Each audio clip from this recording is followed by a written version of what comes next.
뭐? 한국 전지 훈련이요? 아직도 개고기 먹는 나라 아니에요? 여기 한국인들이 더위를 이기지 못해 정신이 나가서 뜨거운 음식을 먹는다고 비웃던 러시아의 17살 발레 영재가 있습니다. 그녀는 한국을 교양이 없는 나라라고 무시했죠. 하지만 단 2주 만에 그녀는 완전히 다른 사람이 되어 돌아갔습니다. 제 어리숙함을 용서해주세요. 왜 자신의 오만함을 뉘우치며 한국에 감사하게 되었는지 그 충격적인 2주간의 이야기를 지금부터 시작하겠습니다. 제 이름은 알리사 페트로바이고 모스크바 발레 아카데미의 수석 발레리나입니다.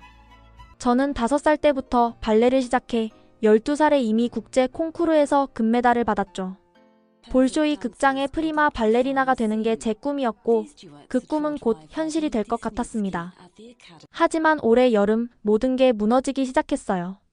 알리사, 오늘도 연습실 사용 불가야. 전력망이 또 나갔대. 동료 카티아가 지친 목소리로 말했습니다. 모스크바에 40도를 넘나드는 폭염이 시작된 지 벌써 3주째였죠. 유럽 전역을 덮친 이상 기온은 러시아도 예외가 아니었습니다. 볼쇼이 극장 근처의 우리 아카데미는 1842년에 지어진 유서 깊은 건물이었습니다. 차르 시대부터 최고의 발레리나들을 배출한 명문이었죠. 바가노바, 울라노바, 플리세츠카야. 전설적인 발레리나들이 모두 이곳을 거쳐갔습니다. 하지만 그만큼 시설은 노후화되어 있었어요. 에어컨? 그런 건 애초에 설치된 적도 없었습니다. 러시아의 여름은 원래 선선했으니까요. 적어도 최근까지는 그랬죠. 어제 나타샤가 탈수로 쓰러졌어. 구급차로 실려갔다던데. 충격적인 소식이었습니다. 나타샤는 우리 중에서도 체력이 가장 좋은 친구였거든요. 매일 8시간씩 연습해도 지치지 않던 강철 체력의 소유자였는데 연습실로 가보니 정말 끔찍했습니다. 창문을 열어도 바람 한 점 없었고 오히려 밖에 뜨거운 공기만 들어왔죠. 100년 된 나무 바닥은 땀으로 미끄러웠고 거울은 습기로 뿌옇게 흐려져 있었습니다. 발레리나에게 가장 중요한 건 정확한 동작과 호흡인데 이런 환경에서는 숨쉬기조차 힘들었어요. 마담, 이대로는 가을 공연을 준비할 수 없어요. 제가 담당 선생님인 마담 이리나에게 항의했지만 그녀도 무력해 보였습니다. 알리사, 나도 알아. 하지만 우리가 할 수 있는 게 없어. 원장님께서도 시청에 계속 요청하고 계시지만 그날 오후 원장님이 직접 오셔서 충격적인 발표를 하셨습니다. 여러분, 안타깝지만 폭염이 끝날 때까지 아카데미를 임시 휴교합니다. 연습실에 침묵이 흘렀습니다. 180년 역사상 날씨 때문에 문을 닫는 건 처음이었어요. 제2차 세계대전 때도 계속 운영했던 아카데미가. 미안하다, 아이들아. 하지만 너희의 건강이 더 중요해. 어제 보건 당국에서 경고가 왔어. 이 상태로 연습을 계속하면 생명이 위험하다고. 원장님의 눈에 눈물이 고여 있었습니다. 평생을 발레에 바친 분이 이런 결정을 내리기까지 얼마나 고민했을지. 러시아의 인프라는 이미 한계에 다다라 있었습니다. 구소련 시절 만들어진 전력망은 이런 폭염을 견딜 수 있게 설계되지 않았죠. 모스크바 전역에서 하루에도 몇 번씩 정전이 일어났고 수도 공급도 불안정했습니다. 알리사, 이번 주 토슈즈 수업도 취소야. 너무 위험해. 마담 이리나가 안타까운 표정으로 말했습니다. 토슈즈를 신고 춤추다가 미끄러져 다치는 사고가 연이어 일어났거든요. 지난주에는 3학년 선배가 그랑 주 때 도중 미끄러져 무릎 인대를 다쳤어요. 그날 밤 저는 기숙사 창문을 열어놓고 잠을 청했지만 소용없었어요. 방 안은 찜통 같았고 시트는 땀으로 축축했죠. 창밖에서는 구급차 사이렌 소리가 끊이지 않았습니다. 열사병으로 쓰러지는 사람들이 그만큼 많았던 거예요. 기숙사 복도에서 룸메이트 스베타를 만났습니다. 그녀도 잠을 못 이루고 있었죠. 알리사, 이대로면 정말 끝이야. 가을 공연은커녕 몸이 망가질 거야. 알아. 근데 어떻게 해? 모스크바 전체가 이 상황인데. 우리는 옥상으로 올라갔습니다. 그나마 바람이라도 있을까 해서요. 하지만 밖도 숨막히긴 마찬가지였어요. 모스크바의 밤하늘은 열기로 흐릿했고 도시 전체가 거대한 오븐 같았습니다. 프랑스나 영국은 어떨까? 거기도 마찬가지래. 파리 오페라 발레단도 연습을 중단했대. 유럽 전체가 이상기후로 고통받고 있었습니다. 하지만 특히 러시아가 심각했죠. 원래 추운 나라라 더위에 대한 대비가 전혀 없었으니까요. 다음 날 우리는 학교 근처 공원으로 갔습니다. 실내보다는 나을까 해서요. 하지만 그것도 착각이었어요. 아스팔트가 녹고 있어. 정말이었습니다. 도로에 아스팔트가 열기에 녹아 끈적거렸어요. 공원의 나무들은 잎이 다 말라 떨어지고 있었고 연못은 거의 바닥을 드러냈습니다. 저기 좀 봐. 카티아가 가리킨 곳에는 노숙자들이 분수대 주변에 모여 있었습니다. 이미 며칠 전에 물이 끊긴 분수대였는데도 그늘을 찾아 모인 거죠. 우리도 나무 그늘 아래 앉았지만 5분도 못 돼서 일어났습니다. 땅에서 올라오는 열기가 더 심했거든요. 이런 환경에서 어떻게 세계적인 발레리나가 될 수 있단 말이야? 저는 절망감에 빠졌습니다. 매일 8시간씩 연습하던 몸이 일주일만 쉬어도 굳어가는 게 느껴졌어요. 이대로면 가을 공연은커녕 발레리나 생명 자체가 끝날 것 같았죠. 그때였습니다. 제 인생을 완전히 바꿔놓을 제안이 들어온 게 바로 그때였어요. 기숙사로 돌아가니 스베타가 흥분한 표정으로 저를 기다리고 있었습니다. 알리사, 큰일이야. 아니, 좋은 일이야. 스베타가 종이를 흔들며 말했습니다. 한국? 지금 한국이라고 했어? 저는 룸메이트 스베타가 정신이 나갔다고 생각했습니다. 그녀가 들고 온 건 한국예술의 전당에서 보낸 여름 집중 프로그램 초청장이었죠. 우리 아카데미로 공식 초청이 왔대. 항공료랑 숙박비 전부 지원해준다고 해. 원장님이 희망자를 모집하고 있어. 저는 코웃음을 쳤습니다. 한국? 그 뜨거운 삼계탕이나 먹는 미개한 나라 말이야? 아시아 사람들이 발레를 뭘 안다고? 제 머릿속 한국은 이상한 나라였습니다. TV 다큐멘터리에서 봤죠. 한여름에 뜨거운 국물을 먹으며 땀을 뻘뻘 흘리는 사람들. 그러면서 시원하다고 외치는 정신 나간 모습을요. 그들은 에어컨도 살 돈이 없어서 그런 거야. 그래서 스스로를 속이는 거지. 불쌍한 사람들. 제 편견은 뿌리 깊었습니다. 러시아 발레계에서는 아시아 무용수들을 낮게 봤어요. 기술은 있을지 몰라도 진정한 예술성은 없다고 믿었죠. 특히 한국 같은 작은 나라는 더욱 무시했습니다. 그래도 알리사, 여기보다는 나을 거야. 최소한 연습은 할 수 있잖아. 스베타, 정신 차려. 한국은 러시아보다 더 덥고 습해. 게다가 제대로 된 시설도 없을 거야. 북한이랑 전쟁 중인 가난한 나라잖아. 저는 확신에 차 있었습니다. 한국에 대해 아는 거라곤 김치와 케이팝뿐이었지만 그것만으로도 충분히 판단할 수 있다고 생각했어요. 그런데 여기 사진 좀 봐. 스베타가 미리 충전해둔 태블릿을 건넸습니다. 정전에 대비해 항상 여러 대를 충전해두던 거였죠. 예술의 전당 오페라하우스 사진이었는데 잠시 말을 잃었어요. 현대적이고 웅장한 건물이 보였거든요. 이건 분명 조작된 사진이야. 아니면 겉만 번지르르하게 지어놓고 아는 엉망일 거야. 아시아 국가들이 다 그렇잖아. 체면 때문에 겉만 꾸미는 거지. 하지만 며칠 뒤 상황은 더 악화됐습니다. 모스크바 전역에 대규모 정전이 일어났고 이번엔 3일 동안 전기가 들어오지 않았어요. 수돗물도 끊겼죠. 학교에서 비상식수를 배급했지만 하루에 2리터뿐이었습니다. 씻을 물은 꿈도 못 꿨죠. 알리사, 나 정말 죽을 것 같아. 평소 밝고 쾌활했던 카티아가 탈진한 목소리로 말했습니다. 그녀가 이렇게 무기력한 모습은 처음이었어요. 나는 갈 거야. 여기서 이렇게 썩어가느니 차라리 한국이라도 가보는 게 나아. 평소 침착하고 신중한 성격의 카티아마저 한국행을 결정했습니다. 미친 거 아니야? 김치 냄새 나는 나라에 가서 뭘 배우겠다는 거야? 차라리 시베리아로 가는 게 나을 거야. 제가 비아냥거렸지만 카티아는 진지했습니다. 알리사, 자존심이 밥 먹여주니? 지금 우리가 연습 못한 지 2주가 넘었어.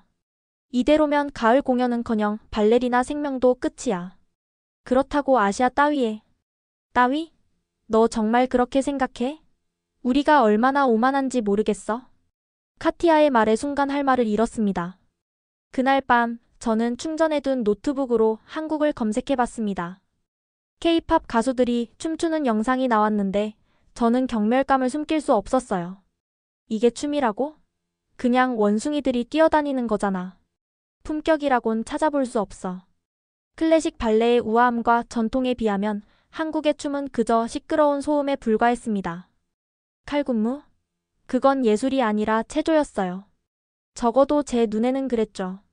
하지만 다음 날 원장님이 직접 저를 부르셨습니다. 알리사, 너도 한국에 가는 게 좋겠다. 원장님, 제가 왜 그런 후진국에. 알리사. 원장님의 단호한 목소리에 저는 입을 다물었습니다. 지금이 어떤 상황인지 모르니?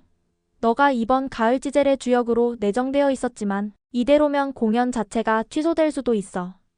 아니, 우리 아카데미가 문을 닫을 수도 있다고. 원장님의 눈에 눈물이 고여 있었습니다. 나도 자존심이 있어. 180년 전통의 우리 아카데미 학생들이 아시아에 가서 배운다. 하지만 지금은 생존이 걸린 문제야. 하지만 원장님, 한국이 우리한테 가르쳐 줄 게 뭐가 있겠어요? 발레의 역사도 없는 나라인데. 원장님이 한숨을 쉬셨습니다. 알리사, 너가 아는 한국은 30년 전 한국이야. 지금은 달라. 내 제자 중에 한국에서 객원 교수로 일한 사람이 있는데 시설이 상상을 초월한다더구나. 그래도 가서 직접 봐. 그리고 판단해. 최소한 너의 몸을 유지할 수 있는 환경은 될 거야. 결국 저는 마지못해 신청서에 서명했습니다. 하지만 마음속으로는 계속 투덜거렸죠. 분명 후회할 거야. 한국 같은 곳에서 뭘 배울 수 있겠어. 아마 에어컨도 없는 허름한 체육관에서 연습하라고 하겠지. 그리고 매일 김치만 먹여대겠지. 출발 전날 짐을 싸면서도 계속 불평했습니다. 토슈즈도 제대로 없을 거야. 바닥은 콘크리트일 테고. 아, 정말 왜 이런 굴욕을 당해야 하는지. 출발 당일 아침 공항으로 가는 길에서 저는 10명의 동료들과 함께였습니다. 다들 암울한 표정이었죠. 마치 유배를 가는 사람들 같았어요. 2주만 버티자. 어차피 러시아나 한국이나 지옥인 건 마찬가지일 테니까. 스베타가 힘없이 말했습니다. 아니야, 한국이 더 나쁠 거야. 습도 때문에. 제가 단언했습니다. 비행기에 오르면서도 저는 한국을 얕잡아 봤습니다. 불쌍한 나라. 우리 같은 수준 높은 발레리나들을 받아서 영광이겠지. 하지만 곧 제가 얼마나 어리석었는지 깨닫게 됩니다. 그것도 아주 충격적인 방법으로요. 10시간의 비행 끝에 인천공항에 도착했을 때 저는 최악의 상황을 각오하고 있었습니다. 준비들 됐어? 밖은 아마 40도는 넘을 거야. 그리고 습도 때문에 숨쉬기도 힘들 거야. 제가 동료들에게 경고했습니다. 아시아의 습한 더위는 악명 높았으니까요. 러시아의 건조한 더위와는 차원이 다를 거라고 생각했죠. 비행기에서 내려 게이트웨이를 걸을 때까지도 별다른 느낌은 없었습니다. 하지만 입국장으로 향하는 통로에 들어서자마자 이상한 일이 일어났습니다. 이게 뭐지? 갑자기 시원한 바람이 얼굴을 스쳤어요. 처음엔 착각인가 싶었는데 계속 걸을수록 온도가 내려가는 게 확실히 느껴졌죠. 스베타, 여기 시원해? 말도 안 돼. 공항에 에어컨이 있다고? 저는 비웃었습니다. 그럴 리가. 아마 환풍기 정도겠지. 조금만 더 가면 다시 더워질 거야. 하지만 그건 단순한 에어컨이 아니었습니다. 공항문을 통과하는 순간 우리는 완전히 다른 세계로 들어선 것 같았어요. 밖은 분명 35도가 넘는 폭염이었는데 안은 완벽한 23도였습니다. 그것도 건물 전체가 균일하게요. 한 곳도 덥거나 추운 곳이 없었어요. 이럴 수가. 저는 놀라서 주위를 둘러봤습니다. 인천공항은 제가 상상했던 것과 완전히 달랐어요. 천장은 높고 밝았고 바닥은 거울처럼 빛났습니다. 마치 미래 도시에 온 것 같았죠. 하지만 무엇보다 놀라운 건 공기였습니다. 시원하면서도 상쾌했고 습도까지 완벽하게 조절되어 있었어요. 숨을 쉴 때마다 폐가 정화되는 느낌이었죠. 알리사, 저기 봐. 카티아가 가리킨 곳을 보니 더욱 놀라운 광경이 있었습니다. 대기구역의 의자마다 개인 에어컨 조절 장치가 있었어요. 작은 터치스크린으로 온도와 바람 세기를 조절할 수 있었죠. 이게 정말 공항 의자야? 우리는 마치 어린아이들처럼 의자에 앉아 에어컨을 조절해봤습니다. 18도부터 26도까지 원하는 대로 설정할 수 있었어요. 바람의 방향까지 조절 가능했죠. 모스크바 도모데도보 공항을 생각해봐. 여름이면 찜통이 되고 사람들은 부채질하느라 정신없잖아. 스베타의 말이 맞았습니다. 러시아의 공항들은 에어컨은커녕 제대로 된 환기시설도 없었죠. 특히 구소련 시절 지어진 건물들은 더 심했어요. 천장이 낮고 창문도 작아서 여름이면 지옥이 됐죠. 잠깐 이것 좀 봐요. 누군가 벽에 붙은 전광판을 가리켰습니다. 실시간으로 공항 내부의 온도와 습도, 미세먼지 수치까지 표시되고 있었어요. 더 놀라운 건 구역별로 온도가 다르게 설정되어 있다는 거였죠. A구역 23도, B구역 22도, C구역 24도, 수화물 찾는 곳 21도. 왜 구역마다 온도가 달라? 우리 중 한 명이 영어를 할 줄 알아서 직원에게 물어봤습니다. 돌아온 대답은 충격적이었어요. 활동량에 따라 다르게 설정했습니다. 많이 걸어다니는 통로는 더 시원하게, 앉아서 기다리는 곳은 적당하게요. 수화물 찾는 곳은 무거운 짐을 들기 때문에 가장 시원하게 했고요. 이런 세심한 배려가 가능하다니. 러시아에서는 상상도 못할 일이었습니다. 그저 건물 전체를 데우거나 식힐 뿐 구역별로 온도를 다르게 한다는 개념 자체가 없었죠. 수화물을 찾으러 가는 길도 놀라움의 연속이었어요. 움직이는 보도 위에도 시원한 바람이 나왔고 천장에는 공기 정화 장치가 계속 작동하고 있었죠. 화장실도 가보자. 호기심에 화장실에 들어갔는데 또 한 번 충격을 받았습니다. 각 칸마다 개별 환기 시스템이 있었고 온도 조절도 가능했어요. 심지어 비데의 물 온도까지 조절할 수 있었죠. 화장실이 우리 기숙사보다 더 쾌적해. 카티아가 믿을 수 없다는 표정으로 중얼거렸습니다. 정말이었어요. 거울 앞에는 찬바람이 나오는 드라이어가 있었고 세면대에서는 정확한 온도의 물이 나왔죠. 그리고 냄새가 전혀 안 나. 맞았습니다. 공중화장실 특유의 악취가 전혀 없었어요.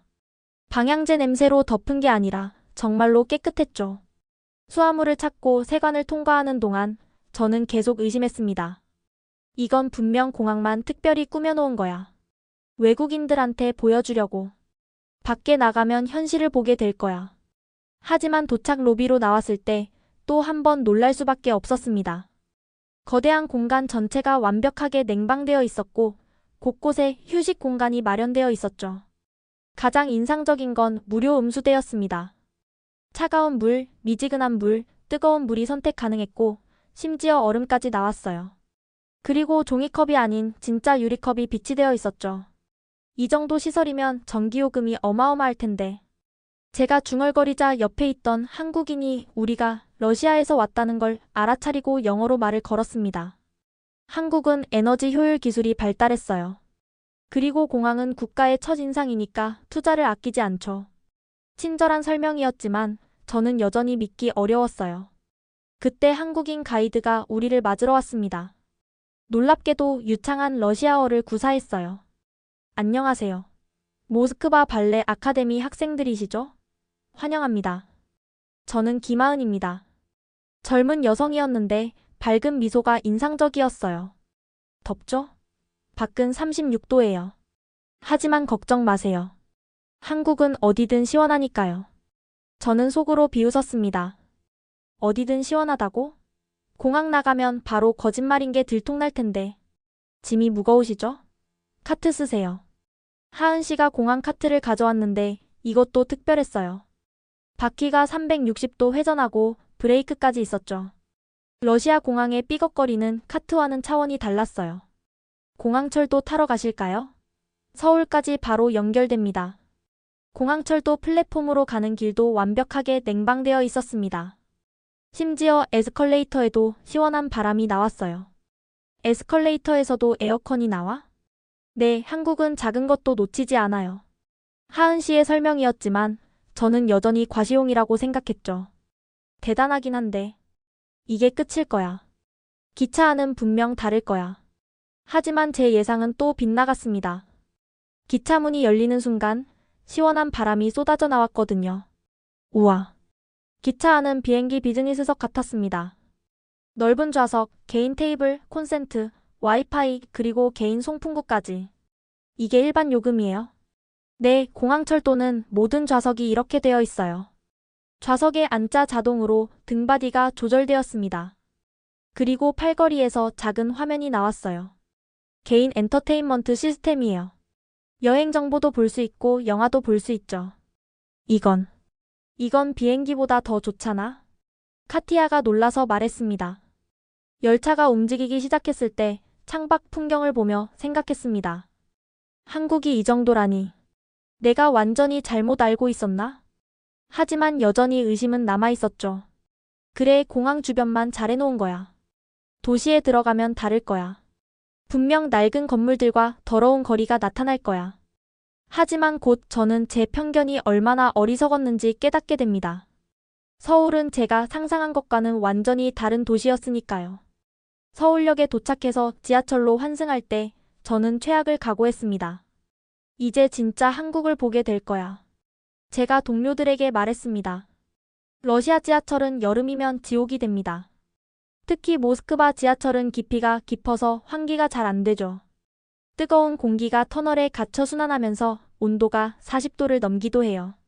사람들의 체온과 숨결로 습도까지 높아지면 정말 숨쉬기조차 힘들죠. 마스크라도 준비해야 하나? 냄새가 심할 텐데. 스베타가 걱정스럽게 말했습니다. 모스크바 지하철의 여름 냄새는 정말 끔찍하거든요. 땀 냄새, 오래된 기름 냄새, 그리고 환기가 안 되는 터널 특유의 퀴퀴한 냄새가 섞여서. 그런데 에스컬레이터를 타고 내려가면서 이상한 걸 느꼈습니다. 아래로 갈수록 시원해지는데? 처음엔 지하라서 그런가 싶었어요. 땅속은 원래 시원하니까요. 하지만 플랫폼에 도착했을 때 저는 완전히 할 말을 잃었습니다. 이게 지하철역이라고? 모스크바 지하철역은 지하 궁전이라고 불릴 만큼 화려합니다. 대리석 기둥, 샹들리에, 모자이크 벽화. 스탈린 시대에 지어진 역들은 정말 궁전 같죠. 하지만 서울 지하철역은 다른 의미로 놀라웠어요. 일단 공기가 달랐습니다. 지하 깊은 곳인데도 신선했어요. 숨을 쉴 때마다 폐가 정화되는 느낌이었죠. 천장을 보니 거대한 공기정화 장치들이 있었고 플랫폼 곳곳에는 에어커튼이 설치되어 있었습니다. 온도가 정확히 24도네? 카티아가 벽에 걸린 온도계를 보며 말했습니다. 정말이었어요. 플랫폼 전체가 균일하게 24도를 유지하고 있었죠. 기차 올 때까지 5분 남았네. 스베타가 전광판을 보며 말했습니다. 그런데 거기서 더 놀라운 정보를 발견했어요. 잠깐 이거 봐. 객차별 온도가 표시되고 있어. 정말이었습니다. 전광판에는 각 칸의 온도가 실시간으로 표시되고 있었죠. 1회 1호차 18도각 냉방, 1회 2호차 22도중 냉방, 1회 3호차 26도양 냉방.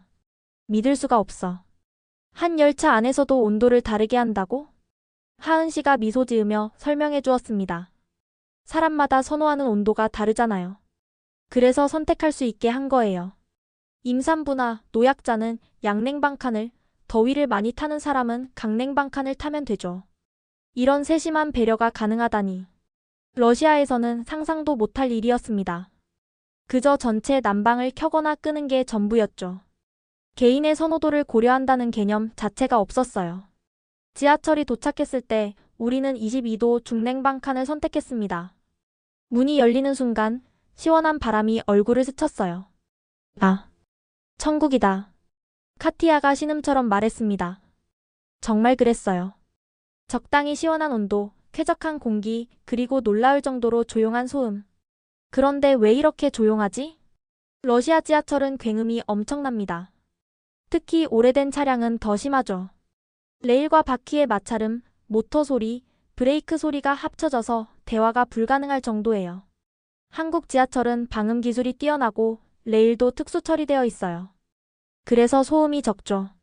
하은 씨의 설명이었습니다. 좌석에 앉아보니 더 놀라웠어요. 쿠션이 체온에 반응해서 적당한 탄력을 유지했고 등받이도 인체공학적으로 설계되어 있었죠. 의자에서도 시원한 바람이 나와. 정말이었습니다. 좌석 아래에서 미세한 바람이 나와서 등과 허벅지가 땀에 젖지 않도록 해주고 있었어요. 더 놀라운 건 지하철이 움직이는 동안에도 계속된 발견이었습니다. 먼저 각 문 위에 있는 노선도가 디지털이었어요. 현재 위치가 실시간으로 표시되고 다음 역까지 남은 시간도 나왔죠. 환승역에서는 어느 문으로 나가야 환승이 가까운지도 알려줬습니다. 와, 이거 봐. 각 역의 엘리베이터 위치까지 표시돼. 정말이었어요. 장애인이나 노약자를 위한 정보가 상세하게 나와 있었죠. 그리고 놀랍게도 지하 터널 구간에서도 휴대폰 신호가 끊기지 않았습니다. 와이파이는 물론이고 5G까지 완벽하게 작동했어요. 어떻게 이게 가능하지? 모스크바는 역에서도 신호가 약한데 한국은 전 구간에 중계기를 설치했어요. 시민들의 통신권을 보장하기 위해서죠. 그때 차내 방송이 나왔습니다. 놀랍게도 4개 국어로 안내가 나왔어요. 한국어, 영어, 중국어, 일본어. 외국인을 위한 배려가 이 정도라니. 지하철 안의 사람들도 인상적이었습니다. 다들 조용히 자기 일을 하고 있었고 큰 소리로 통화하는 사람도 없었어요. 음식을 먹는 사람도 없었고 쓰레기를 버리는 사람도 없었죠. 그리고 놀라운 장면을 목격했습니다. 한 젊은이가 일어나더니 방금 탄 할머니에게 자리를 양보하는 거였어요. 할머니가 사양하자 그냥 웃으며 다른 곳으로 가버렸죠. 러시아에서는 노약자석이 있어도 젊은이들이 안 비켜주는데 한국은 유교 문화가 있어서 어른을 공경해요. 특히 지하철에서는 더 그렇죠. 우리가 탄력이 가까워지자 하은 씨가 신기한 걸 보여줬습니다. 이 앱 보세요. 지하철 혼잡도를 실시간으로 보여줘요. 스마트폰 화면에는 각 칸의 혼잡도가 색깔로 표시되어 있었습니다. 초록색은 여유, 노란색은 보통, 빨간색은 혼잡. 이걸 보고 덜 붐비는 칸을 선택할 수 있어요. 그리고 엘리베이터 위치, 화장실 위치도 다 나와 있죠. 화장실도 있어요? 네, 주요 역마다 있어요. 그것도 아주 깨끗한 화장실이요. 예술의 전당역에 도착했을 때 또 한 번 놀랐습니다. 역 자체가 작은 미술관 같았어요. 벽면에는 예술 작품들이 전시되어 있었고 클래식 음악이 은은하게 흘러나왔죠. 각 역마다 테마가 있어요. 여기는 예술의 전당이 있어서 예술을 테마로 꾸몄죠. 천장은 높고 밝았고 조명은 자연광에 가까웠습니다. 바닥은 미끄럽지 않은 특수 타일로 되어 있었고요. 에스컬레이터도 특별해요. 속도를 자동으로 조절하거든요. 정말이었습니다. 사람이 많을 때는 천천히, 적을 때는 빠르게 움직였어요. 그리고 손잡이도 체온에 반응해서 여름엔 시원하게, 겨울엔 따뜻하게 유지된다고 했죠. 지상으로 올라가면서 걱정이 됐습니다. 밖에 열기가 안으로 들어올 텐데. 하지만 놀랍게도 출구에는 에어커튼이 설치되어 있었어요. 보이지 않는 바람의 벽이 밖의 열기를 차단하고 있었죠. 이 정도 기술력이면 저는 할 말을 잃었습니다. 단순히 에어컨을 설치한 게 아니라 에너지 효율과 승객의 편의를 극대화한 첨단 시스템이었어요. 지하철역을 나서면서 저는 완전히 압도당한 기분이었습니다. 이게 일반 시민들이 매일 이용하는 교통수단이라고? 네, 하루 수백만 명이 이용해요. 그래서 더 쾌적하게 만들어야 하죠. 모스크바 지하철도 나름 자랑거리지만 여름에는 고문기구가 됩니다. 하지만 서울 지하철은 오히려 더위를 피하는 피난처 역할을 하고 있었어요.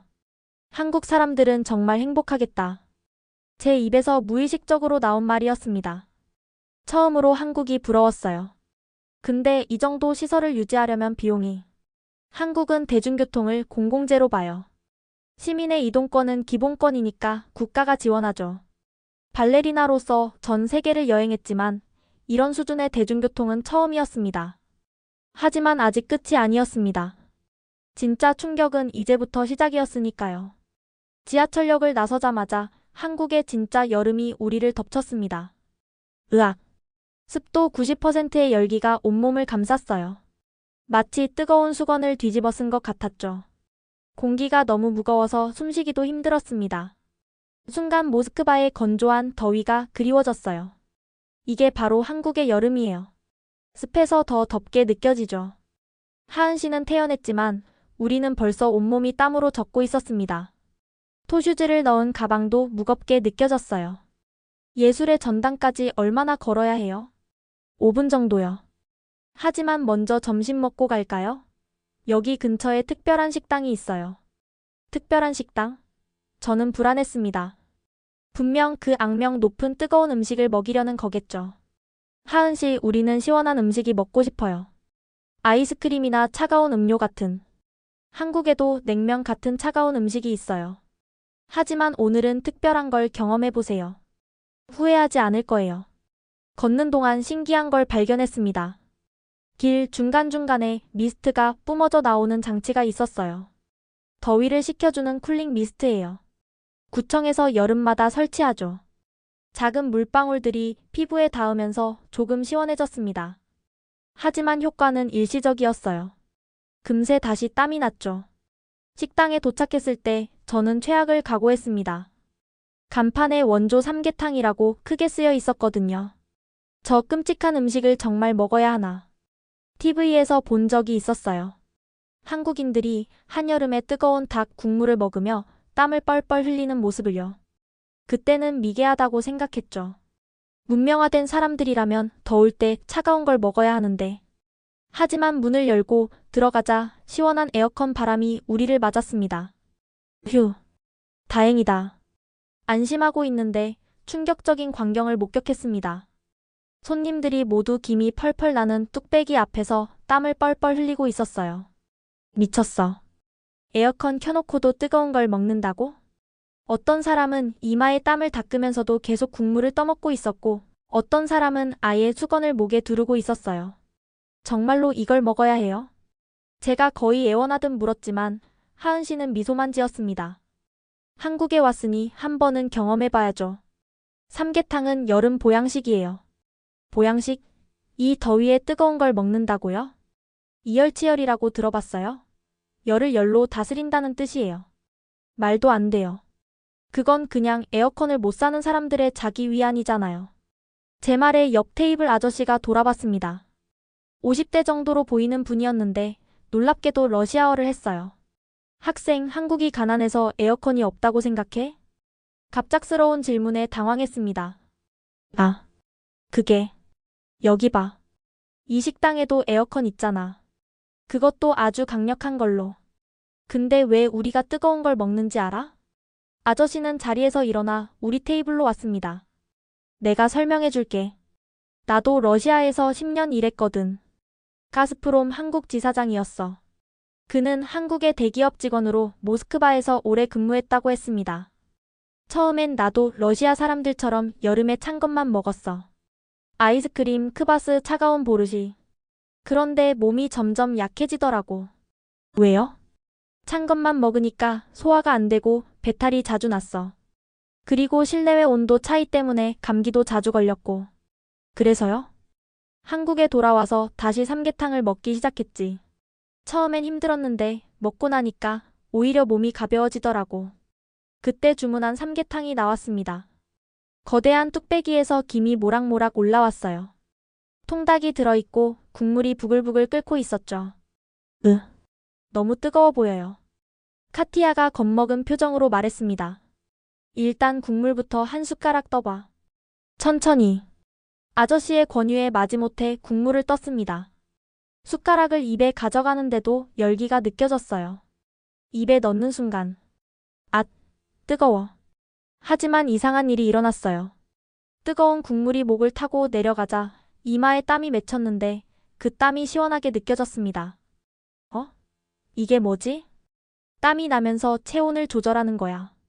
우리 몸의 자연스러운 냉각 시스템이지. 계속 먹다 보니 정말 신기한 경험을 했습니다. 몸은 뜨거워지는데 오히려 더위가 덜 느껴졌어요.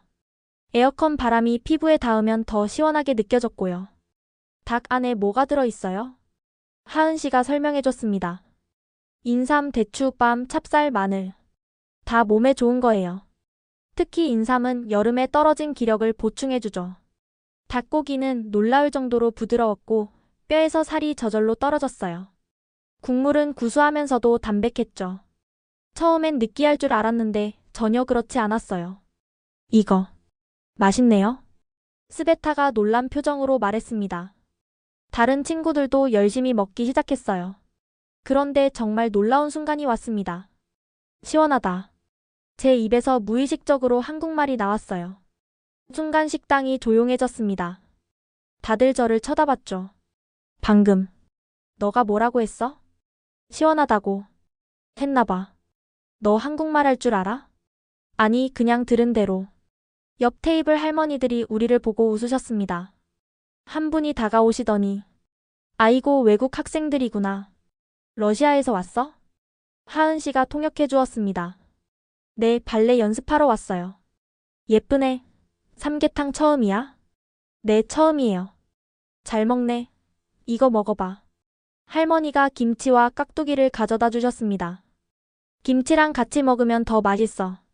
처음엔 매울까봐 걱정했는데 삼계탕과 함께 먹으니 정말 잘 어울렸어요. 시원하고 아삭한 김치가 느끼함을 잡아줬죠. 그리고 이것도. 다른 할머니가 인삼주를 가져오셨어요. 어른들 먹는 거지만 한 잔씩만 마셔봐. 기력이 날 거야. 작은 잔에 따라주신 인삼주는 달콤하면서도 쌉싸름했어요. 목을 타고 내려가면서 몸이 따뜻해졌죠. 한국 사람들은 다 이렇게 친절해요? 제가 묻자 할머니가 웃으셨습니다. 멀리서 온 손님인데 당연히 잘해줘야지. 우리도 외국 가면 도움받잖아. 또 다른 할머니가 덧붙이셨어요. 러시아 발레 유명하잖아. 우리 손녀도 발레 배우는데 러시아 선생님한테 배웠어. 정말요? 그럼. 한국에 러시아 발레 선생님 많아. 다들 훌륭하시더라고. 이런 대화를 나누면서 계속 삼계탕을 먹었습니다. 신기하게도 먹으면 먹을수록 몸이 가벼워졌어요. 이제 이해가 돼요. 제가 말했습니다. 뜨거운 걸 먹으니까 땀이 나고 그 땀이 증발하면서 체온을 낮춰주는 거네요. 아저씨가 고개를 끄덕였습니다. 맞아. 그리고 더 중요한 게 있어. 여름에 찬 것만 먹으면 위장이 약해져. 그러면 소화가 안 되고 기력이 떨어지지. 하지만 따뜻한 음식을 먹으면 오히려 소화가 잘 되고 영양분 흡수도 좋아져. 과학적인 근거가 있는 거였네요. 그럼 한국인들이 바보가 아니야. 수천 년 동안 이 덥고 습한 여름을 견뎌왔는데 그동안 쌓인 지혜가 있지. 그때 아저씨가 흥미로운 이야기를 해주셨습니다. 그런데 알아? 러시아 사람들의 조상도 한국인들과 같은 뿌리에서 왔다는 설이 있어. 정말요? 만주족이라고 들어봤어? 그들이 러시아 극동 지방에도 살았는데 한국의 고구려와 같은 문화권이었대. 심지어 단군 왕검을 공통조상으로 모셨다는 기록도 있고. 단군 왕검이요? 한국의 시조야. 하늘의 아들이 땅으로 내려와 나라를 세웠다는 전설이 있지. 그런데 만주 지역 여러 민족들도 비슷한 전설을 가지고 있었대. 정말 놀라운 이야기였습니다. 그래서 한국인과 러시아인이 서로 친근함을 느끼는 건지도 몰라. 같은 조상의 피가 흐르니까. 식사를 하면서 주변을 관찰했습니다. 가족 단위 손님들이 많았는데 다들 화목해 보였어요. 아이들도 뜨거운 삼계탕을 잘 먹고 있었죠. 러시아는 가족끼리도 각자 다른 걸 먹는데 한국은 함께 먹는 문화예요. 특히 이런 보양식은 온 가족이 함께 먹죠. 정을 나누는 거예요. 하은 씨의 설명이었습니다. 그때 옆 테이블에서 흥미로운 대화가 들렸어요. 젊은 부부가 아이와 함께 있었는데 엄마, 왜 여름에 뜨거운 거 먹어요? 우리 몸은 똑똑해서 더울 때 찬 걸 먹으면 오히려 더 덥게 느껴져. 뜨거운 걸 먹으면 우리 몸이 스스로 시원하게 만들어줘. 신기해요. 그래서 할머니, 할아버지도 여름에 삼계탕 드시는 거야. 아이가 고개를 끄덕이며 열심히 먹는 모습이 귀여웠어요. 어린아이도 이해하는 걸 우리는. 카티아가 부끄러워하며 말했습니다. 식사를 마치고 일어서려는데 놀라운 일이 일어났습니다. 정말로 몸이 가뿐했어요. 밖에 나가도 아까처럼 덥지 않았죠. 정말 시원해졌어. 스베타가 신기해하며 말했습니다. 이제 이해했지? 이열치열의 의미를. 아저씨가 뿌듯해하며 말했습니다. 그리고 하나 더. 삼계탕을 먹으면서 땀을 흘리는 건 일종의 디톡스야. 몸속 노폐물이 빠져나가는 거지. 정말 신기한 경험이었습니다. 러시아에서는 여름에 아이스크림과 찬 음료만 찾았는데 그래도 더위를 이기기 힘들었어요. 하지만 뜨거운 삼계탕을 먹고 나니 오히려 몸이 시원해졌죠. 한국인들이 미친 게 아니었구나. 제가 중얼거리자 하은 씨가 웃었습니다. 이제야 깨달았네요. 한국의 여름나기는 과학이에요. 그리고 철학이기도 하고요. 철학이요? 네. 자연과 싸우는 게 아니라 자연과 함께하는 거죠. 더위를 피하려고만 하지 않고 더위를 받아들이고 극복하는 방법을 찾는 거예요. 식당을 나오면서 주인 아저씨가 우리를 배웅했습니다. 학생들, 한국에서 좋은 추억 만들어가. 그리고 다음에 또 와. 감사합니다. 우리는 러시아와 서툰 한국어로 인사했습니다. 밖으로 나왔을 때 정말로 더위가 덜 느껴졌어요. 아직도 덥긴 했지만 견딜만 했죠. 몸에서 나는 땀도 끈적이지 않고 산뜻했어요. 이제 예술의 전당 가볼까요? 하은 씨를 따라 걸으면서 생각했습니다. 한국에 대한 제 편견이 하나씩 깨지고 있었어요. 어쩌면 내가 모르는 게 더 많을지도 몰라. 그때 카티아가 말했습니다. 알리사, 너도 느꼈어? 삼계탕 먹으면서 뭔가 따뜻한 느낌? 따뜻한 느낌? 음식의 온도 말고 사람들의 따뜻함 같은 거. 모르는 할머니들이 김치도 주고 아저씨가 설명도 해주고. 맞았어요. 단순히 음식을 먹은 게 아니라 한국의 정을 경험한 거였죠. 러시아에서는 식당에서 이런 일 없잖아. 각자 먹고 가는 게 전부인데. 그러게. 여기는 뭔가 다 같이 더위를 이겨내는 느낌이야. 하은 씨가 우리 대화를 듣고 말했습니다. 그게 바로 한국이에요. 혼자가 아니라 함께 살아가는 방법을 아는 나라죠. 예술의 전당이 가까워질수록 건물들이 더 현대적으로 변했습니다. 그리고 놀라운 건 거의 모든 건물에서 시원한 바람이 나왔다는 거예요. 한국은 정말 어디든 에어컨이 있네요. 이제 믿어요? 하은 씨가 장난스럽게 물었습니다. 네, 제가 정말 잘못 생각했어요. 솔직히 인정했습니다. 한국은 제가 생각했던 가난하고 덥기만 한 나라가 아니었어요. 오히려 더위를 다루는 방법에 있어서는 러시아보다 훨씬 앞서 있었죠. 하지만 아직 끝이 아니었습니다. 예술의 전당에서 더 큰 충격이 기다리고 있었으니까요. 예술의 전당 정문에 들어서는 순간 저는 할 말을 잃었습니다. 이게 정말 한국에 있는 거예요? 거대한 유리 건물이 햇빛을 받아 반짝이고 있었고 앞마당에는 거대한 분수가 시원한 물줄기를 뿜어내고 있었어요. 건물 자체가 하나의 예술작품 같았습니다. 예술의 전당은 아시아 최고의 공연예술 복합단지예요. 오페라하우스, 콘서트홀, 미술관까지 다 있죠. 하은 씨의 설명을 들으면서도 믿기지 않았습니다. 볼쇼이 극장보다 더 현대적이고 웅장해 보였거든요. 건물 안으로 들어가자 또 한 번 놀랐습니다. 로비의 천장이 20m는 되어 보였고 전면 유리창으로 자연광이 쏟아져 들어왔어요. 그런데도 전혀 덥지 않았죠. 특수 유리로 되어 있어서 빛은 들어오지만 열은 차단해요. 그리고 천장에 보이는 저 구조물이 자연 환기 시스템이에요. 정말 천장에는 거대한 환기 구조물이 있었는데 마치 거대한 꽃잎처럼 열렸다 닫혔다 하고 있었어요. 온도와 공기질에 따라 자동으로 조절돼요. 벽면 곳곳에는 한국의 전통 예술품과 현대 미술 작품들이 전시되어 있었습니다. 마치 거대한 미술관 같았어요. 발레 연습실은 3층이에요. 엘리베이터를 타려는데 또 놀랐습니다. 엘리베이터 문이 열리자 클래식 음악이 흘러나왔어요.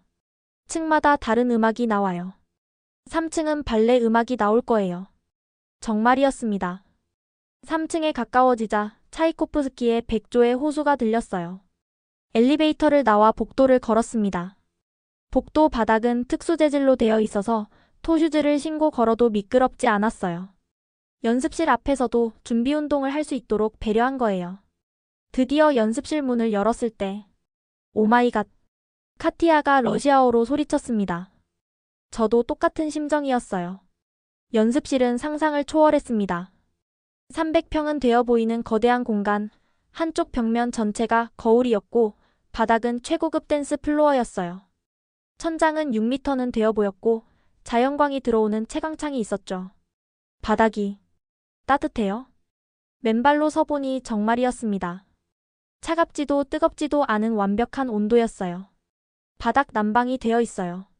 발레리나들의 발 보호를 위해서죠. 온도는 자동으로 조절됩니다. 여름엔 시원하게, 겨울엔 따뜻하게요. 스베타가 바에 손을 대보더니 깜짝 놀랐습니다. 바도 온도 조절이 돼. 네, 손이 미끄러지지 않도록 여름엔 시원하게, 겨울엔 따뜻하게 유지돼요. 더 놀라운 건 벽면의 컨트롤 패널이었습니다. 거대한 터치스크린으로 모든 걸 조절할 수 있었어요. 온도, 습도, 조명, 음향. 다 조절 가능해요?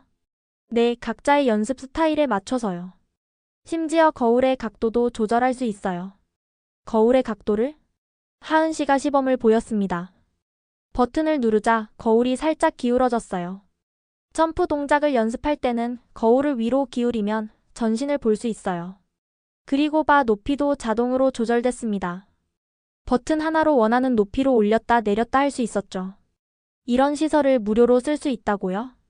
예술의 전당 프로그램 참가자들은 다 무료예요. 한국 정부가 예술가 지원에 아끼지 않거든요. 천장을 보니 특수한 장치가 더 있었습니다. 저건 뭐예요? 공기정화 시스템이에요. 운동하면서 나오는 이산화탄소와 땀 냄새를 실시간으로 제거하죠. 그리고 산소 농도도 일정하게 유지해요. 정말 아무리 격렬하게 운동해도 숨쉬기가 편했습니다. 모스크바 연습실에서는 1시간만 연습해도 공기가 탁해졌는데. 그리고 여기 보세요. 하은 씨가 또 다른 버튼을 눌렀습니다. 갑자기 천장에서 미세한 물안개가 뿜어져 나왔어요. 습도 조절 기능이에요. 너무 건조하면 자동으로 작동하죠. 발레리나들은 근육과 관절 보호를 위해 적정 습도가 중요하거든요. 한쪽 벽에는 대형 스크린이 여러 개 있었습니다. 동작을 녹화해서 바로 확인할 수 있어요. 최대 8개 각도에서 동시 촬영이 가능하고 슬로우 모션, 줌인, 각도 전환도 가능해요. 8개 각도? 네, 천장과 바닥에도 카메라가 있어요. 점프할 때 발 모양이나 공중 자세를 정확히 볼 수 있죠. 우리는 넋을 잃고 구경만 했습니다. 러시아 아카데미의 연습실과는 차원이 달랐어요. 그곳은 역사는 있지만 시설은 100년 전 그대로였죠. 음향 시설도 최고급이에요. 스피커가 벽면 전체에 숨겨져 있어서 어디서든 완벽한 음질로 들을 수 있죠. 시험 삼아 음악을 틀어봤는데 정말 콘서트홀에 있는 것 같은 음질이었습니다. 베이스부터 고음까지 완벽하게 재생됐어요. 음악 템포도 조절할 수 있어요. 처음 배울 때는 느리게, 익숙해지면 원래 속도로. 이 정도 시설이면 얼마나 비쌀까요? 한국은 문화예술을 국가의 중요한 자산으로 봐요. 그래서 아낌없이 투자하죠. 예술가가 최고의 환경에서 연습해야 최고의 작품이 나온다고 믿거든요. 그때 한국인 발레리나들이 들어왔습니다. 러시아에서 오신 분들이죠? 환영해요. 놀랍게도 몇몇은 러시아어를 할 줄 알았습니다. 바가노바 메소드를 공부하면서 러시아어도 배웠어요. 원전을 읽고 싶어서요. 와, 그 정도로 열정적이에요. 러시아 발레는 우리의 스승이에요. 한국 발레의 기초는 러시아에서 왔죠. 겸손한 태도가 인상적이었습니다. 이런 시설을 가지고도 오만하지 않았어요. 같이 연습해요. 서로 배울 점이 많을 거예요. 한국 발레리나들의 실력은 예상외로 뛰어났습니다. 기본기가 탄탄했고 특히 표현력이 좋았어요. 와, 저 아라베스크 라인 좀 봐. 제가 감탄하자 그녀가 웃으며 다가왔습니다. 러시아 선생님께 배운 거예요. 매일 3시간씩 기본기만 연습했어요. 3시간씩이나? 네, 기본이 가장 중요하다고 하셨어요. 러시아 발레의 정신이죠. 함께 바에서 플리에를 하면서 느꼈습니다. 시설은 최첨단이지만 그들이 추구하는 건 여전히 클래식 발레의 본질이었어요. 연습 중간에 놀라운 일이 있었습니다. 휴식 시간이에요. 다들 수분 보충하세요. 한국 발레리나 중 한 명이 작은 냉장고에서 음료를 꺼냈습니다. 이것도 무료예요? 네, 이온 음료, 비타민 워터, 단백질 음료까지 다 있어요. 발레리나들의 건강 관리를 위해서죠. 러시아에서는 물도 각자 가져와야 했는데 휴식하면서 한국 발레리나들과 대화를 나눴습니다. 한국 발레계는 어때요? 경쟁이 치열해요. 하지만 서로 돕기도 해요. 오늘처럼 외국 친구들이 오면 다 같이 환영하고요. 러시아는 경쟁만 치열한데 예전엔 한국도 그랬대요. 하지만 함께 성장하는 게 더 중요하다는 걸 깨달았죠. 연습을 계속하다가 제가 점프 착지를 살짝 잘못했습니다. 순간 발목에 통증이 느껴졌어요. 아, 괜찮아요? 한국 발레리나들이 즉시 달려왔습니다. 발목 삔 것 같아요. 잠깐만요. 한 명이 벽에 있는 비상 버튼을 눌렀습니다. 5분도 안 돼서 의료진이 도착했어요. 예술의 전당에는 의료진이 상주해요? 네, 공연하다가 다치는 경우가 있으니까요. 응급처치는 즉시 가능해요. 의료진이 제 발목을 살펴보고 응급처치를 해줬습니다. 다행히 큰 부상은 아니에요. 하지만 오늘은 무리하지 마세요. 비용은 예술의 전당에서 연습하는 분들은 무료예요. 또 한 번 놀랐습니다. 러시아에서는 모든 게 자비 부담이었는데 연습을 마치고 샤워실로 갔습니다. 이것도 놀라웠어요. 개인 샤워부스. 각자 프라이버시가 보장되는 샤워부스가 있었고 온도 조절도 가능했어요. 그리고 샴푸, 바디워시, 수건까지 다 준비되어 있었죠. 사우나도 있어요. 근육 이완에 좋죠. 정말 작은 사우나까지 있었습니다. 이 모든 게 발레리나를 위한 거군요. 한국은 예술가를 존중해요. 좋은 환경에서 연습해야 좋은 작품이 나오니까요. 샤워를 마치고 나오니 몸이 가뿐했습니다. 최고의 시설에서 연습하니 피로도 덜했어요. 내일부터 본격적으로 연습할 거예요. 한국 선생님들도 오실 거고요. 한국 선생님들도 러시아 발레를 아세요? 당연하죠. 한국의 많은 선생님들이 러시아에서 공부하셨어요. 바가노바 아카데미 출신도 많고요. 예술의 전당을 나오면서 뒤를 돌아봤습니다. 석양에 빛나는 건물이 정말 아름다웠어요. 이런 곳에서 매일 연습할 수 있다니. 부러움을 넘어 존경심까지 들었습니다. 한국은 예술을 정말 중요하게 생각하는 나라였어요. 하지만 더 놀라운 건 아직 남아 있었습니다. 연습을 마치고 숙소로 돌아가려는데 하은 씨가 물었습니다. 택시 부를까요? 아니면 버스 타실래요? 버스요? 러시아에서 버스는 고문기구나 다름없었습니다. 특히 여름에는 더 끔찍했죠. 낡은 차량, 고장난 창문, 그리고 무엇보다 에어컨이 없었어요. 한국 버스는 러시아와 달라요. 한번 경험해보세요. 반신반의하며 버스 정류장으로 갔습니다. 그런데 정류장부터가 달랐어요. 이게 버스 정류장이라고요? 유리로 된 부스였는데 안에 에어컨이 나왔습니다. 의자에는 쿨링 패드까지 깔려 있었고요. 여름엔 쿨링 패드, 겨울엔 온열 패드로 바꿔요. 정류장 안에는 버스 도착 정보가 실시간으로 표시되고 있었습니다. 402번 버스, 2분 후 도착, 현재 위치 예술의 전당 사거리. 정확해요? 네, GPS로 실시간 추적하니까 오차가 거의 없어요. 정말 2분 후 버스가 도착했습니다. 문이 열리는 순간. 우와. 시원한 에어컨 바람이 쏟아져 나왔어요. 버스 안으로 들어가니 더 놀라웠습니다. 이게 시내버스 맞아요? 좌석마다 개인 송풍구가 있었고 USB 충전 포트까지 있었어요. 좌석도 푹신했고 손잡이도 깨끗했죠. 그리고 이 버스는 전기버스예요. 그래서 조용하고 매연도 없죠. 정말 엔진 소음이 거의 없었습니다. 모스크바의 시끄러운 디젤 버스와는 천지 차이였어요. 자리에 앉자 한국인 할머니가 우리를 보고 미소 지었습니다. 학생들이구나. 더울 텐데. 그러더니 가방에서 휴대용 선풍기를 꺼내주셨어요. 이거 써. 시원해. 아니에요, 괜찮아요. 괜찮아, 나는 곧 내릴 거야. 모르는 사람에게 이런 친절을 베푸는 게 계속 놀라웠습니다. 버스가 움직이기 시작했는데 정말 부드러웠어요. 러시아 버스처럼 덜컹거리지 않았죠. 의자도 특수 제작이에요. 충격 흡수가 잘 되도록. 창밖을 보니 버스 전용 차로가 따로 있었습니다. 중앙버스 전용 차로예요. 그래서 막히지 않고 빠르게 갈 수 있죠. 버스 안에는 와이파이도 있었습니다. 무료로 사용할 수 있었죠. 버스에서 와이파이를? 네, 서울시에서 제공하는 공공 와이파이예요. 더 놀라운 건 안내 시스템이었어요. 다음 정류장은 국립중앙박물관입니다. 내리실 문은 오른쪽입니다. 음성 안내가 4개 국어로 나왔습니다. 한국어, 영어, 중국어, 일본어로요. 그리고 버스 안 전광판에는 현재 위치, 다음 정류장, 목적지까지 남은 시간이 실시간으로 표시됐어요. 모든 게 디지털화되어 있네요. 한국은 IT 강국이니까요. 대중교통에도 첨단 기술을 적용해요. 하차벨도 곳곳에 있어서 어디서든 누를 수 있었습니다.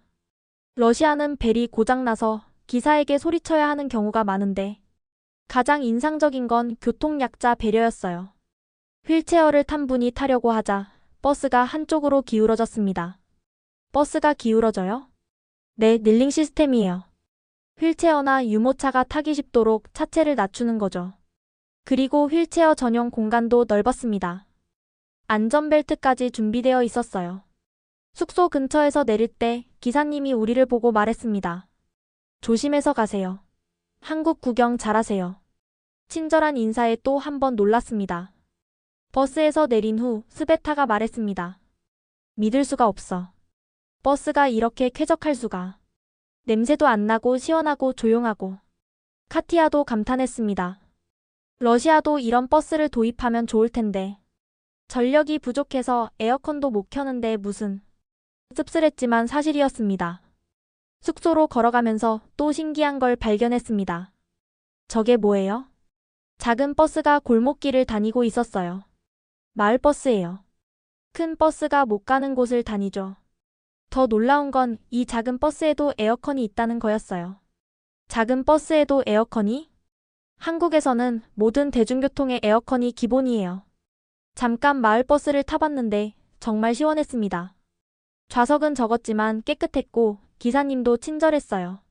학생들 어디서 왔어요? 하은 씨가 통역해주자 기사님이 환하게 웃었습니다. 러시아. 멀리서 왔네. 한국 구경 잘하고 가. 숙소에 도착했을 때 우리는 모두 대중교통에 대한 생각이 바뀌어 있었습니다. 대중교통이 이렇게 편할 수가 있구나. 그냥 이동수단이 아니라 즐거운 경험이야. 하은 씨가 마지막으로 말했습니다. 한국은 대중교통을 시민의 기본권으로 봐요. 누구나 쾌적하고 안전하게 이동할 권리가 있다고 믿죠. 그날 밤 침대에 누워 생각했습니다. 한국이 진정한 선진국인 이유를 알 것 같았어요. 시민을 위한 나라. 그게 한국이었습니다. 다음 날 아침 우리는 일찍 일어나 주변을 산책하기로 했습니다. 낮에는 너무 더우니까 아침에 구경해요.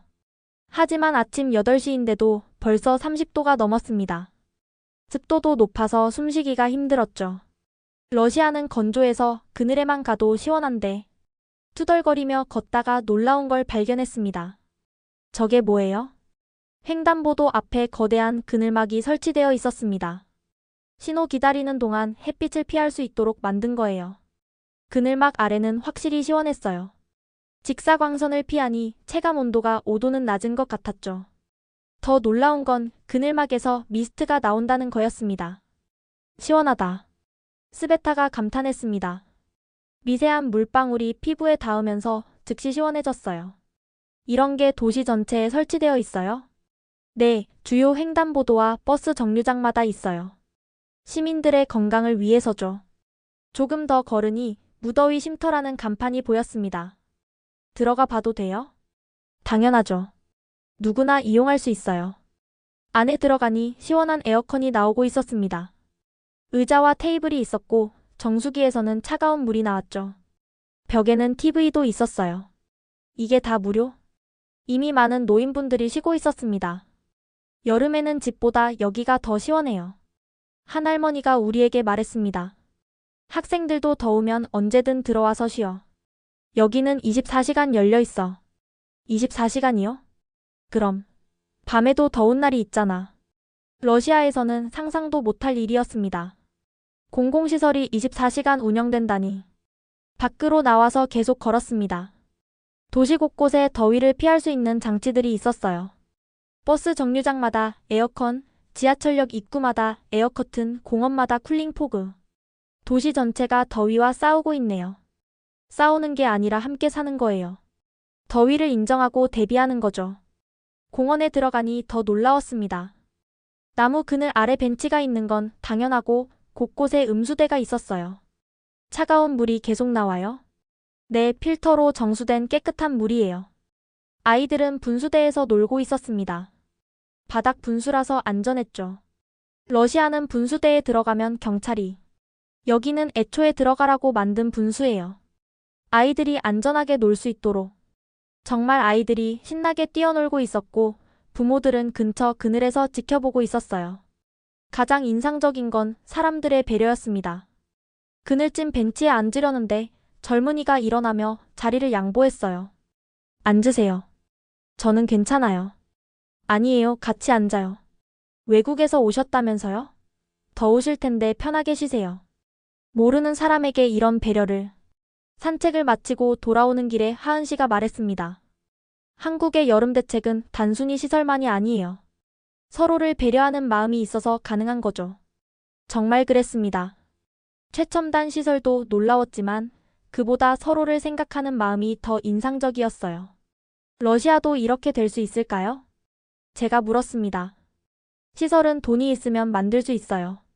하지만 문화는 시간이 필요하죠. 한국도 하루아침에 이렇게 된 게 아니에요. 숙소에 도착했을 때 우리는 모두 생각이 많았습니다. 한국이 보여준 건 단순한 부유함이 아니었어요. 함께 살아가는 지혜였죠. 일주일째 되는 날 저녁 하은 씨가 특별한 제안을 했습니다. 오늘 밤에 한강에서 연습해 볼래요? 밤에요? 밖에서요? 러시아에서는 상상도 못할 일이었습니다. 밤에 공원에 가는 건 위험했어요. 범죄의 위험도 있었고 경찰에게 제지당할 수도 있었죠. 한강 다리 아래는 댄서들의 성지예요. 시원하고 안전하죠. 저녁 9시 우리는 한강으로 향했습니다. 가는 길에도 놀라웠어요. 밤인데도 거리가 환했고 사람들이 많았습니다. 편의점, 카페, 식당이 다 열려 있었어요. 밤 9시인데 이렇게 사람이 많아요? 한국은 밤 문화가 발달했어요. 안전하니까요. 한강 다리 아래 도착했을 때 놀라운 광경이 펼쳐졌습니다. 우와. 넓은 공간에서 수많은 사람들이 춤추고 있었어요. 비보이, 현대무용, 방송댄스, 심지어 태권도까지. 여기는 누구나 자유롭게 연습할 수 있어요. 무료고요. 정말 강바람이 시원했습니다. 다리가 지붕 역할을 해서 비도 안 맞았어요. 조명도 있네요. 시에서 설치했어요. 시민들이 안전하게 운동할 수 있도록. 우리도 한쪽에서 발레 연습을 시작했습니다. 처음엔 어색했어요. 야외에서 그것도 다른 댄서들과 함께 연습하는 게 낯설었죠. 하지만 곧 자유로운 분위기에 빠져들었습니다. 정말 시원하다. 카티아가 그랑 줏대를 하며 웃었습니다.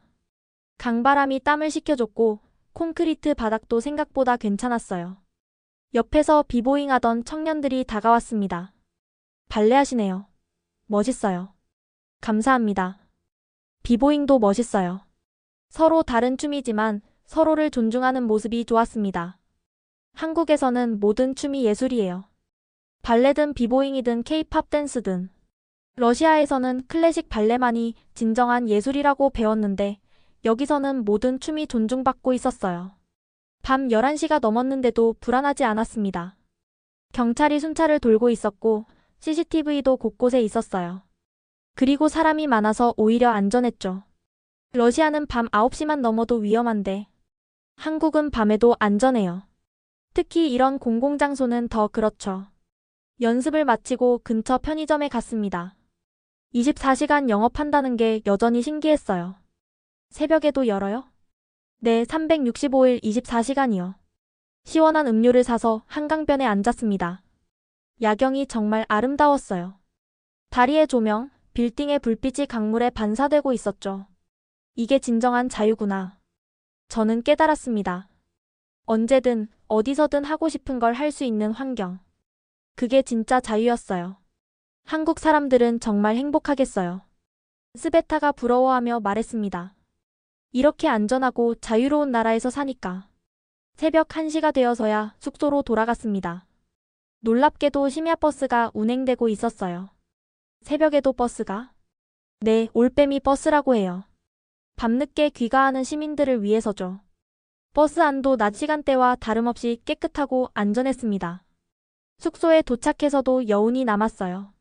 오늘 정말 특별한 경험이었어. 카티아가 행복한 표정으로 말했습니다. 맞아. 밤에 자유롭게 춤출 수 있다니. 한강에서의 밤은 잊을 수 없는 추억이 되었습니다. 한국에서의 마지막 주, 저는 무리한 연습으로 발목을 다시 다쳤습니다. 게다가 더위 때문인지 어지러움까지 느꼈어요. 알리사, 괜찮아? 이번엔 정말 심각했습니다. 발목이 붓기 시작했고 식은땀이 계속 났죠. 병원에 가야 할 것 같은데. 그때 예술의 전당 직원이 다가왔습니다. 1층에 한의원이 있어요. 가보실래요? 한의원이요? 한의학은 들어본 적이 있었지만 서양 의학이 아니라서 불안했어요. 러시아에도 민간요법이 많았는데 대부분 효과가 없었거든요. 하지만 선택의 여지가 없었습니다. 한의원은 예상과 달랐습니다. 깨끗하고 현대적인 시설이었어요. 어서 오세요. 어디가 불편하신가요? 나이 지긋한 한의사 선생님이 제 상태를 살펴봤습니다. 먼저 맥을 짚더니 혀를 보여달라고 했어요. 열사병 초기 증상이네요. 그리고 발목은? 선생님이 제 발목을 만져보더니 정확히 아픈 부위를 찾아냈습니다. 인대가 살짝 늘어났네요. 큰 부상은 아니에요. 어떻게 만져보고 아세요?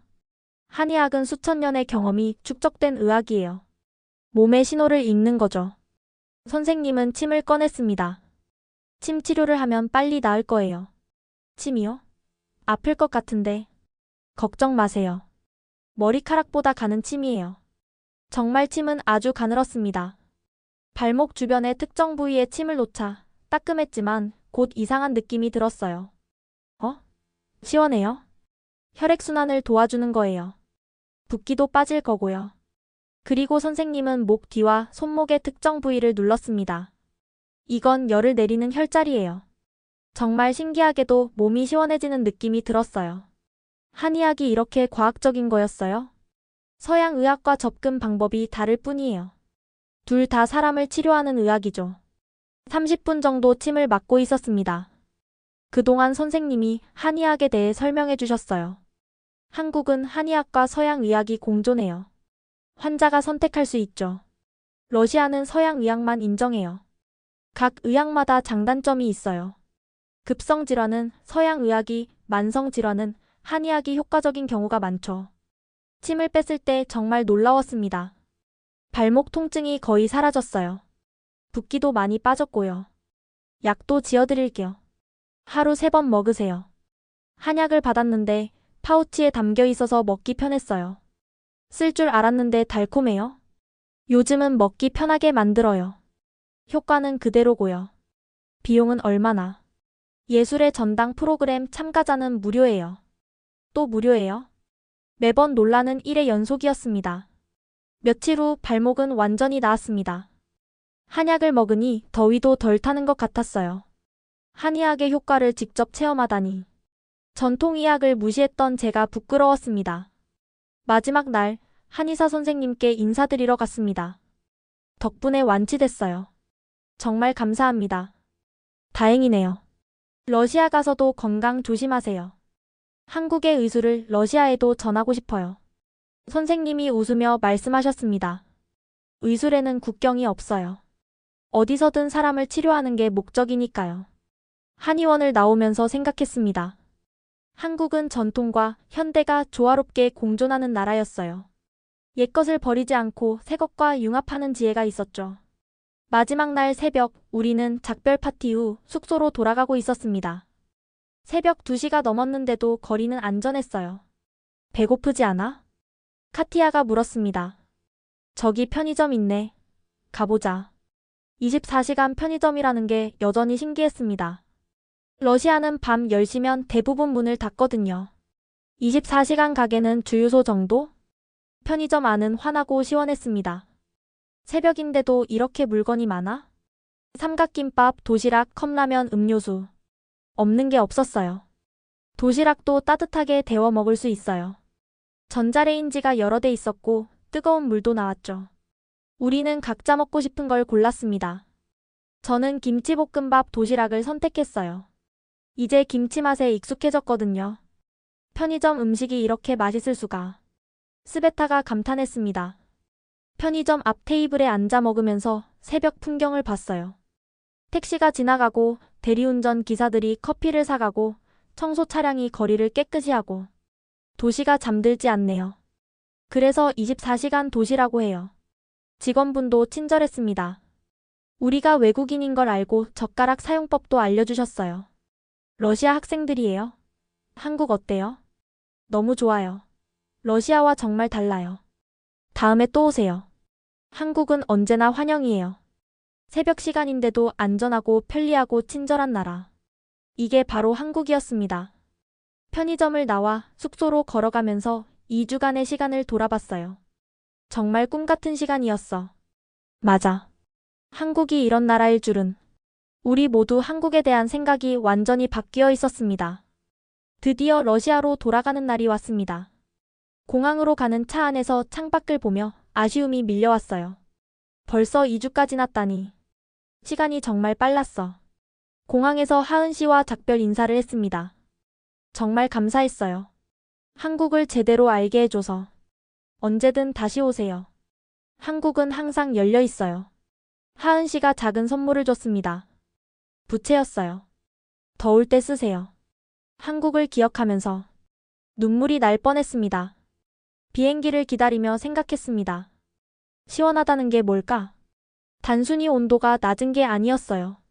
안전하고 편리하고 서로를 배려하는 환경. 그게 진짜 시원함이었죠. 한국에서 배운 게 정말 많아. 카티아가 말했습니다. 발레 기술보다 더 중요한 걸 배운 것 같아. 맞았습니다. 우리가 배운 건 삶을 대하는 태도였어요. 더위를 피하는 게 아니라 함께 이겨내는 방법. 개인의 편의가 아니라 모두의 편의를 생각하는 마음. 전통을 버리지 않고 현대화 조화시키는 지혜. 이열치열도 이제 완전히 이해했어. 뜨거운 걸 먹으며 함께 땀 흘리고 서로를 격려하는 것. 그게 한국의 방식이었죠. 러시아에 돌아가면 뭐부터 해야 할까? 일단 우리가 본 걸 전해야지. 시설이 없어도 서로 배려하는 마음은 가질 수 있으니까요. 비행기에 오르면서 창밖을 봤습니다. 꼭 다시 올 거야. 2주 전엔 무시했던 나라가 이제는 가장 그리운 곳이 되었습니다. 한국은 단순히 덥고 습한 나라가 아니었어요. 그 더위를 이기는 지혜와 기술, 그리고 따뜻한 마음을 가진 나라였죠. 진짜 선진국이 뭔지 이제 알 것 같아. 제 편견과 오만함이 부끄러웠습니다. 하지만 이제라도 깨달을 수 있어서 감사했어요. 그때 스베타가 말했습니다. 그런데 정말 신기해. 아저씨가 말한 것처럼 한국인과 러시아인이 같은 조상에서 왔다니. 맞아. 단군 왕검과 고구려 이야기 기억나? 만주족이 우리 조상이기도 하다는 거. 카티아가 덧붙였습니다. 그래서인지 한국 사람들이 낯설지 않았어. 처음 만났는데도 친근했달까? 그러고 보니 정말 그래. 외모도 비슷한 사람들이 많았고. 저도 같은 생각이었습니다. 한국인들의 따뜻한 정이 남같지 않게 느껴졌던 이유가 어쩌면 같은 뿌리에서 왔기 때문인지도 모른다고 생각했어요. 언젠가는 러시아도 한국처럼 될 수 있을까? 시간이 걸리겠지만 불가능하진 않을 거야. 우리도 같은 피가 흐르니까. 비행기가 이륙하면서 마지막으로 한국 땅을 내려다봤습니다. 작지만 강한 나라. 전통과 현대가 조화를 이루는 나라. 무엇보다 사람을 생각하는 나라. 고맙습니다, 한국. 제가 작게 중얼거렸습니다. 2주 동안 한국이 보여준 것들은 단순한 시설이나 기술이 아니었어요. 어려운 환경을 함께 극복하는 지혜, 서로를 배려하는 마음, 그리고 끊임없이 발전하려는 열정이었죠. 우리가 러시아에 돌아가서 할 일이 많겠어. 맞아. 최소한 우리 아카데미부터라도 바꿔보자. 서로 도우면서 연습하는 문화를 만들어 보는 거야. 모두가 희망에 차 있었습니다. 한국에서의 경험은 우리 모두를 변화시켰어요. 편견과 오만함을 버리고 겸손과 배려를 배웠죠. 다음 여름에는 우리가 한국을 초대하자. 좋아. 러시아의 겨울 발레를 보여주는 거야. 그때까지 우리도 더 나은 환경을 만들어 놓자. 비행기 안에서 우리는 계속 계획을 세웠습니다. 한국에서 배운 것들을 어떻게 러시아에 적용할지, 어떻게 하면 더 나은 발레 문화를 만들 수 있을지. 10시간의 비행이 짧게 느껴졌습니다. 모스크바에 도착했을 때 공항은 여전히 덥고 답답했어요. 하지만 이제는 불평하지 않았습니다. 언젠가는 우리도 할 수 있어. 집으로 돌아가는 길, 저는 한국에서 받은 부채를 꺼내 들었습니다. 부채질을 하니 시원한 바람이 얼굴을 스쳤어요. 그리고 한국의 추억이 떠올랐죠. 뜨거운 삼계탕을 먹으며 시원하다고 외치던 순간. 그때 깨달았던 진정한 시원함의 의미. 그것은 단순히 온도의 문제가 아니라 마음의 문제였어요. 함께 어려움을 극복하고 서로를 배려하며 미래를 위해 노력하는 것. 그것이 진정한 시원함이었습니다. 한국 정말 놀라운 나라였습니다. 제 일기장 마지막 페이지에 이렇게 적었어요. 그리고 언젠가 꼭 다시 가고 싶은 나라가 되었습니다. 부채를 가슴에 품고 잠이 들었습니다. 꿈속에서 다시 한강의 시원한 바람을 느꼈어요. 그리고 한국 사람들의 따뜻한 미소를 봤습니다. 정말 잊을 수 없는 2주였습니다. 지금까지 러시아 발레리나 알리사의 한국 경험담을 들어보셨습니다. 편견으로 가득했던 한 소녀가 진정한 선진 문명을 경험하고 돌아간 이야기였는데요. 여러분도 주변의 외국인들에게 따뜻한 한국의 정을 보여주시면 어떨까요? 우리가 당연하게 여기는 것들이 누군가에게는 놀라운 경험이 될 수 있습니다.